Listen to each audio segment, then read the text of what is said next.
Hello, from LPL Financial. Welcome to The Talking Point. I'm your host, Quincy Krosby. Good morning, everyone. It's Quincy Krosby. It is Monday morning, December 19th, and it is The Talking Point. Thank you for joining me. The market is open. It's struggling. It's in the red this morning, but the market is also oversold. Meaning it was a lot of selling. There are metrics to support this, but I'm just using the generic term oversold. That could conceivably lead to a change in the market. We get some good news, a comment. Anything could come across the wires where the market turns. We see that with oversold markets. You see it the other way around with overbought markets, where it gets so overbought that anything could come along to have the market sell off. So we'll pay attention to this. But right now, what I want to do is go over what happened last week. The 50 basis point rate hike was baked in. The market knew it. That's not what got the market off kilter into a selling, spasm last week. It was the notion based on the Fed's so-called dot plot that looks ahead over a period of time, and basically came out and said, we don't expect the Fed to cut rates until 2024, that the Fed will stay on hold in 2023 and not cut rates until 2024. Also, the dot plot gave a much more, negative view of where the labor market would be over the next couple of years, suggesting that the Fed is going to have to keep raising rates in order to kill that wage price spiral that it sees being created, where wages keep rising higher. Remember, the Fed is focused on that and wants to break down those higher wages. So in any event, I think that just got to the market and it was like, what? Now, remember, this is after a consumer price index report, CPI report, that just the day before that showed that the war on inflation is starting to actually work. And there was barely an acknowledgement of that. And then you get to the press conference and Chairman Powell basically negated, kind of some of the good news that he laid out when he spoke at the Brookings Institute just a week before that. And normally, over the course of time, I've noticed that sometimes when he doesn't agree with the dot plot, he'll shrug it off and make a comment and say, well, it's looking too far ahead. Nobody could look that far ahead. But this time around, he basically stuck with what they had said. Now, I do want to point out that the Fed funds futures market actually still, as I do this call, suggests that we will have rate cuts in 2023. It will be at the end of 2023, of course. So let's keep that in mind, the reality of, what the Fed says and what actually may happen. Look, the Fed is data dependent. The market is data dependent as well. And so things aren't going to change dramatically, but they do change. So that is what bothered the market last week. And then added to that, I do want to mention that Christine Lagarde, the head of the European Central Bank, she came out, they raised 50 basis points too, but she was pretty clear that the job in the Eurozone was not done and they were going to have to keep at it too. So all of this combined, has led to the market thinking this isn't over anytime soon. But let's remember that we will watch the data. We will be looking for data that suggest that the fight against inflation is winning. And this week, at the end of the week, we will get another report on inflation. It will be the Personal Consumption Expenditure Index.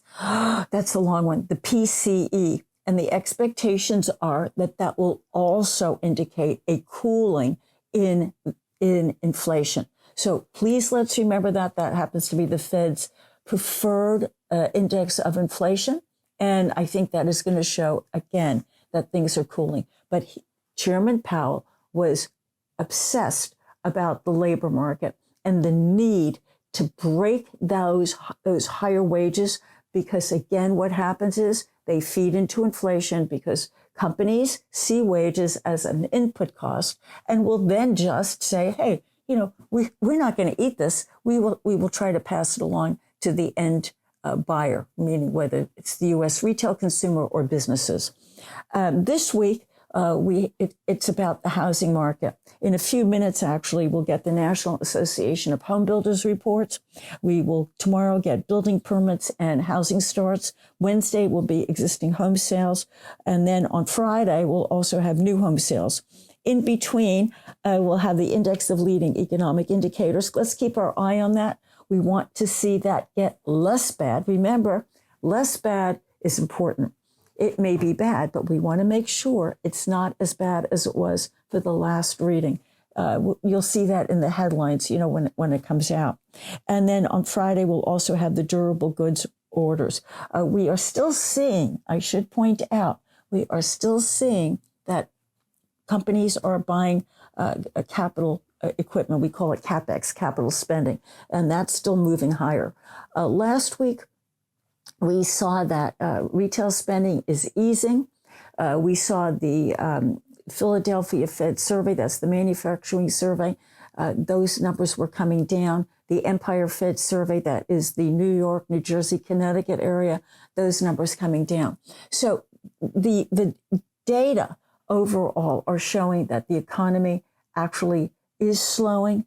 But remember, we are looking at data for the fourth quarter, the one that we are in now. It still shows the economy growing. The dot plot showed that the expectations are that we will have very, very slight growth next year. Next year, and again, so much depends on the global economy. It depends on where the 10-year yield goes in terms of the housing market. So now I want to get over to this week. Please, let's pay attention to the 10-year Treasury yield. Remember, the mortgages are based on that. And as the 10-year yield has come inched lower, mortgage rates have come down, and we've actually seen mortgage applications inch higher. This is extremely interesting because folks who can get a mortgage are taking advantage of, to some degree, lower housing prices. And, at the end of the day, you could always go at some point and get another mortgage, just end one and then get another one when rates start to come down. Please keep in mind as we go through this week with all of the housing related data, try to pay attention to, I certainly will, the builders. What's been very interesting is that the builders' share prices have been inching higher. And you have to think that they are paying attention, obviously, as they do, to the 10-year Treasury. And if they believe that the labor market can remain, how do I say this? Yes, it's going to weaken as the Fed continues, but where people will still get jobs, that perhaps the labor market will help ultimately the housing market, because those builder share prices have been inching higher. I find that fascinating. I should also point out, though, that the Fed funds futures market sees rate cuts coming in 2023, not 2024. I should tell you that the housing market leaders watch, obviously, all of the economic data. They get reports about what the Fed funds futures market sees in the future. And so that may be one of the reasons, because if you think that the Fed funds futures market suggesting rate cuts in 2023, the second half, of course, and not 2024, which you believe that versus what the Fed is saying, you think that, in not that far away, that things are going to start getting better and start turning. So a lot for this market to have to absorb. When we take a look at global, this is important because China, as you know, is the world's second largest economy. They are the largest importer of oil, and we're seeing oil prices inch higher, not galloping higher, just inching slowly higher this morning. It's on the back of a report coming out of China where the top leadership met, and the announcements coming out are fascinating, actually, in which they say, look, for 2023, we are supporting private businesses. Yes, private businesses. We want to see consumption picking up. That means spending picking up. We want to see the economy moving ahead. Now, obviously, that's what they want. The economy is still in really bad shape. But the fact that they put in there the private businesses, I thought was very interesting because it's private businesses that usually tend to do better than anything that's government led. The other aspect to this is that they are trying to help the property developers. They are in dire shape. They are in default, near default. And so, as I mentioned before, they have created funds where they can come in and get money to help support their loans because most of them can't even go out into the market to get it. So that is another thing. But I do want to mention that the reopening of China has been stalled because of spreading COVID. So this is another thing that they're going to have to deal with, and deal with it very quickly because it's spreading from Beijing on out into the rest of the country. The hospitals, I said hotels, the hospitals are being overwhelmed. Primary care, the way we have it in the U.S., basically doesn't exist in China except for the elites. But everybody goes to the hospitals for any kind of care. So this is something we want to watch, because China, the world's second largest economy, is also the world's largest importer of oil. And the more they can do to bolster and underpin the economy going forward, the more oil consumption goes up. The cap that was put on Russian exports has not really disrupted the oil market the way everyone thought. So oil is coming into the market from Russia. But I do want to point out that here in the U.S., helping oil prices rise a bit this week is the replenishment of the Strategic Petroleum Reserve. Remember, the Biden administration took oil out of the Strategic Petroleum Reserve. Overall, it holds close to 800 million barrels of oil, between 750 million to 800 million barrels of oil. The Biden administration took out a large tranche of that, a couple of tranches of that, in order to get oil prices down, particularly gasoline prices down. This has been part of a political football that he did it before the election, but also obviously the Russian-Ukraine war pushed oil prices up dramatically, including liquefied natural gas. And so it was a way to counter that. Right now, the plan is, they haven't started, but the plan is to add oil back into the Strategic Petroleum Reserve.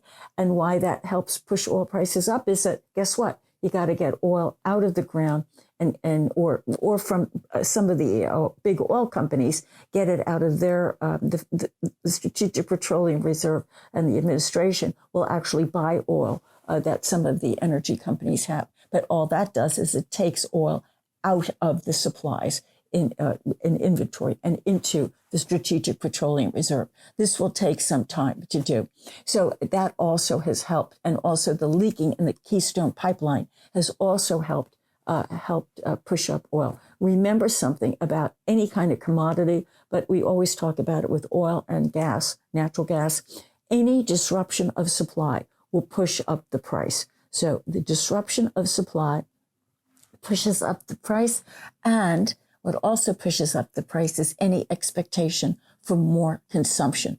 Oil, natural gas prices are being hindered by the concern over global slowdown of economic growth. That's what's happening. So we have to pay attention to all of this as we go into year end. And I do want to mention, to repeat, just because there's pessimism over everything, the recent sell-off has set the stage for the potential, notice I say potential, for a rally. We'll see if it happens. The consensus right now is no rally. Well, when I hear consensus, I tend to put my contrarian hat on and say, well, hey, maybe it'll just go the other way. But everyone has been talking about, all of the strategists that come on TV saying, well, the statistics indicate that we always have a rally. These are the numbers and they give you the number of dates and so on and so forth. The databases for all of that don't have very many periods in which you have aggressive central bank action. And that's why, all of a sudden, some of these folks are like, well, I didn't really mean it that way. And so, you hear all kinds of things in the media. Well, let's just face it. The Federal Reserve did not let go of its basically move into 2023. Even though they're 50 basis points, they may even go to 25, but they could keep adding basis points as they go through 2023 if they do not see wages coming down in the labor market. The Chairman Powell stressed that so often during the press conference. Somebody counted the number of times he mentioned the labor market. So let's go into next week. I will be back next week. And all that I can say is this too shall pass. We will get through this, and keep your eye on that 10-year Treasury yield. It will get the 10-year. It will give you an idea of how that part of the yield curve sees growth. A growth scare will actually pull the yield down. So we'll take a look at that. But remember, mortgage rates are based off of the 10-year. Have a good week. Please don't hesitate to get in touch with me. I'll get back to you as soon as I can. Call me or just text me and I'll be back to you. Thank you so much. Have a good week.